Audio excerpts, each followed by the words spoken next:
You mentioned Joe Flacco. Pat McAfee, A.J. Hawk, on what they have seen from Joe Flacco this year. Joe Flacco is magical. He's loving it. He has all the ability, and I think he's very grateful to be a Cleveland Brown. They might, don't look now. Mm-hmm. He's been there, done that. You know, Tom Brady, Peyton Manning, Ben Roethlisberger. What? That was the AFC, okay? The AFC champions for like 2 decades. Guess who snuck in a couple times? Who's that? Joe Flacco. Okay, Joe Flacco snuck in there. That's 2 decades ago, this guy. Still got it, AJ. Beautiful to watch what's happening over there in Cleveland. I mean, you mentioned Njoku and how well he is playing. That's 3rd and 15. Like, can you imagine if you're Chicago, right? That's such a backbreaker. And good job by Flacco sitting there, backpedal, buy some time, and then sneak it right over the top of the D lineman who's dropping out. That's just a beautiful play. But, yeah, the Amari Cooper play, when I was watching that live, I was, like, almost in disbelief that he threw it and then it worked out, and then Amari found a way to stay in bounds and score. But, yeah, Njoku, when you look at the dude physically, you would think, yeah, this guy, how do you cover him? How do you do anything with this guy? And I think he's showing us right now, like, he's starting to scratch what his potential could eventually be. So, Jeff, I know you've done this on the Locked On Browns podcast. Talk a little bit about what you've seen from Joe Flacco and kind of how the deep, the vertical passing game's opening things up.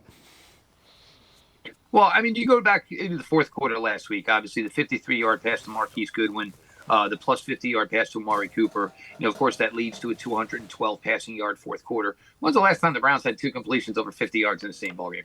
I mean, you'd have to go back a ways. Deshaun was challenging vertically a little bit, but for the entire tenure of the Coach Stefanski's offense, that's always been the one issue is they've had to put together 10, 11, 12-play drives because they just don't have chunk play ability. And you bring up David Njoku and the fact that his 19 receptions over the last 2 weeks. Well, when you have a quarterback that can get the ball vertically down the field, this eats right into the hands of what should be a high success rate for David Njoku. You can't cover him with linebackers. Defensive backs are too small. If safeties have to drop because they have to keep the deep ball honest, that means David is just running around, most likely with linebackers in his area, and God knows they can't stay with him. And that's how you get him to put up 19 receptions in 2 weeks and 3 touchdowns. You go back 2 weeks ago, David Bell, Brown's 4th wide receiver. Find a way to get him involved in a huge play for a 41-yard touchdown. You go to this past Sunday, Marquise Goodwin. The biggest talk of Marquise Goodwin this entire season is, man, this guy's really had some bad luck.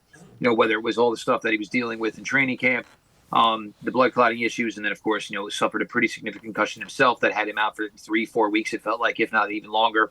And you find a way to get him involved. Cedric Tillman is starting to turn the corner here. Elijah Moore, maybe it was a quiet week for him, but that's because Joe has been having success with Elijah Moore, so maybe some of the coverage was dictated a little bit more.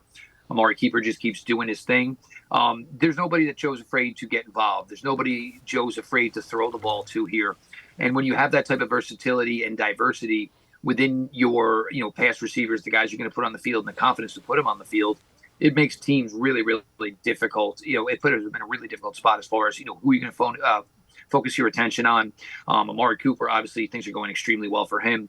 David Njoku, this is everything the Browns always envisioned he could be. I think they knew that this was here from David, but the thing was, getting the way to get the coverage further off the line of scrimmage, further depth so you can challenge it to get David these wide open, easy reps. Joe's just, literally, I mean, when he says he's like a 10-year-old kid having fun right now, you can see it.